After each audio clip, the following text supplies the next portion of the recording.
નમસ્કાર ખેડૂત મિત્રો, જય કિસાન જય ભારત।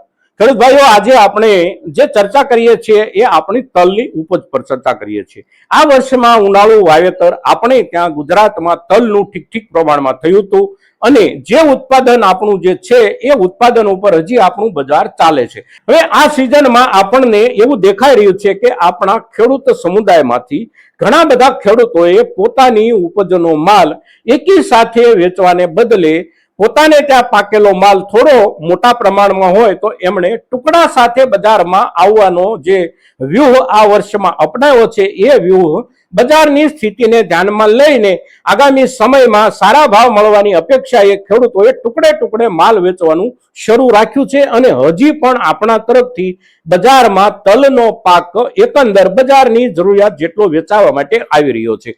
ભાવની સ્થિતિની આપણે વાત કરીએ તો વીતેલા લગભગ 2 અઠવાડિયા સુધી આપણે પાછળ જઈએ તો પણ ભાવોમાં સુધારો કોઈ બાજુથી નથી। એકંદર બજારમાં નીચલા દરજ્જે આપણે જોઈએ તો 1300 રૂપિયાથી લઈ અને 1500 રૂપિયા સુધી આપણા માલના ભાવ આપણને મળી રહ્યા છે।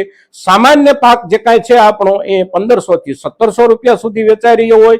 સારી ક્વોલિટી જે છે એ 1700 થી 1800 થી 1900 રૂપિયા અને બેસ્ટ ક્વોલિટી તો 1900 રૂપિયાથી લઈને 2000 2050 સુપર બેસ્ટ માલ એટલે આપણો 2100 રૂપિયાથી લઈ અને 2150 રૂપિયા સુધીમાં વેચાઈ રહ્યો છે। આ પ્રમાણે અત્યારે આપણી બજારની સ્થિતિ છે અને આ સ્થિતિ છેલ્લા લગભગ 2 અઠવાડિયાથી આપણે જોઈ રહ્યા છીએ। હવે આ સમયગાળા દરમિયાન આપણે જે કાંઈ માલ વેચ્યો એ સિવાય જે કોઈ ખેડૂત ભાઈઓ પાસે હજી પણ સંગ્રહિત તલનો પાક છે એ ખેડૂતો એવી અપેક્ષામાં હોય છે કે આગામી સમયમાં નજીકના દિવસોમાં અગર તો થોડા લાંબા સમય પછી પણ આપણને સારા ભાવ કદાચ મળી જાય તો ત્યાં સુધી આપણે આપણો પાકેલો માલ સંગ્રહિત રાખીએ। હવે આજે આપણી અપેક્ષા છે એ અપેક્ષા એકંદર આપણે નોંધપાત્ર રૂપમાં ભાવ વધારા સાથે પૂરી કરી શકીએ એવું બજારનું ચિત્ર છે કે કેમ આ મુદ્દો સમજવા જેવો છે। આપણે ગઈ વખતે જે એપિસોડ બનાવ્યો વીતેલા દિવસોમાં એમાં પણ આપણે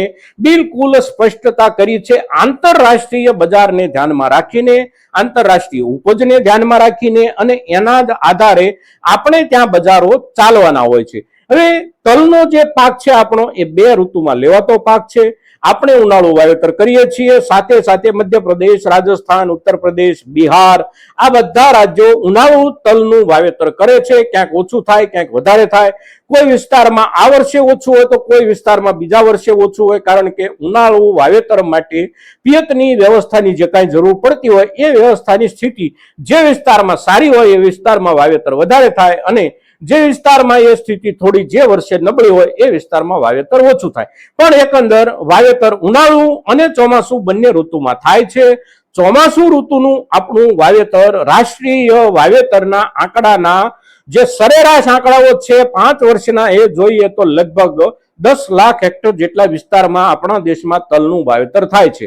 આ વર્ષમાં અત્યાર સુધીમાં જે કાંઈ વાવેતર થયું એ વાવેતર લગભગ 6 લાખથી લઈ અને 6.5 લાખ હેક્ટર સુધીમાં વાવેતર થઈ ચૂક્યાના આંકડાઓ બતાવવામાં આવી રહ્યા છે। હજી આગામી સમયમાં વાવેતર થતું રહેશે તલનું, કારણ કે તલનો પાક ઓગસ્ટ મહિનો પૂરો થાય ત્યાં સુધી આપણા દેશના વિવિધ વિસ્તારોમાં વવાતો રહેતો હોય છે। એટલે સરેરાશ આંકડા સુધી કદાચ આ વર્ષમાં પણ આપણું વાવેતર પહોંચી જાય રાષ્ટ્રીય વાવેતર।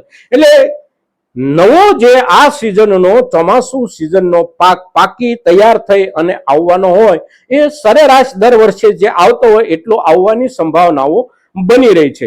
તો નવો પાક જ્યારે ચોમાસુ ઋતુનો 2-2.5 મહિના પછી કે 3 મહિના પછી બજાર સુધી પહોંચી જવાનો હોય ત્યારે અત્યારના દિવસોમાં આપણી પાસે જે કાંઈ સંગ્રહિત માલ છે એ માલ નવો જે કાંઈ માલ પાકીને આવવાનો હોય એની સાથે હરીફાઈ કરી અને જ વેચાવાનો છે। એટલે આ એક ચિત્ર આગામી સિઝનનું એટલે કે ચોમાસુ ઋતુના ઉત્પાદનનું પણ આપણે ધ્યાનમાં રાખવાનું છે।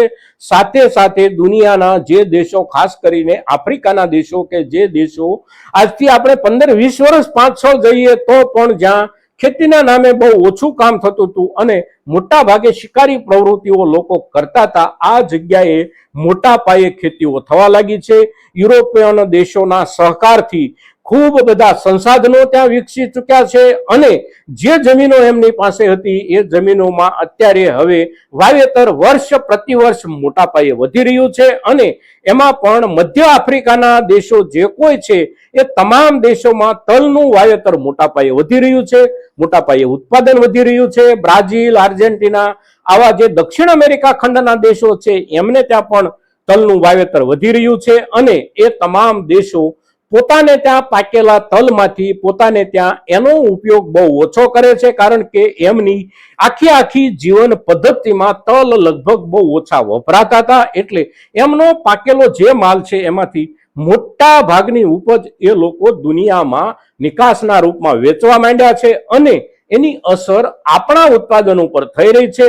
આ વર્ષે ખૂબ વધારે થઈ છે અને જે વધારે અસર થઈ છે એની સામે હજી આ દેશોની અંદર આ વર્ષના ઉત્પાદનનો માલ ખૂબ મોટા પ્રમાણમાં એમની પાસે સંગ્રહિત રૂપમાં પણ છે અને માર્કેટમાં એટલે કે આંતરરાષ્ટ્રીય બજારમાં એ આપણા કરતા સસ્તો માલ વેચી શકે એવી એમની સ્થિતિ છે. એટલે આ બધા મુદ્દાઓને ધ્યાનમાં રાખી અને આપણી પાસે જે કાંઈ અત્યારે ઉપજ છે એ ઉપજનો સમયસર નિકાલ કરવો અને ત્યારે એને સમયસરતા ગણવી એ આપણા ખેડૂત તરીકે બિલકુલ વ્યક્તિગત ધોરણે વિચારવા જેવો મુદ્દો છે અને સંપૂર્ણપણે બજારના આ આખા ચિત્રને સમજી અને આપણે આપણી પાસેની ઉપજની સમયસરતા નક્કી કરીએ અને સમયસરતા નક્કી કરી અને આપણા પાકેલા માલનો જે કાંઈ સંગ્રહિત જથ્થો આપણી પાસે છે એના ઉપર આપણે વેચવા કે સંગ્રહવાનો નિર્ણય કરીએ. મિત્રો,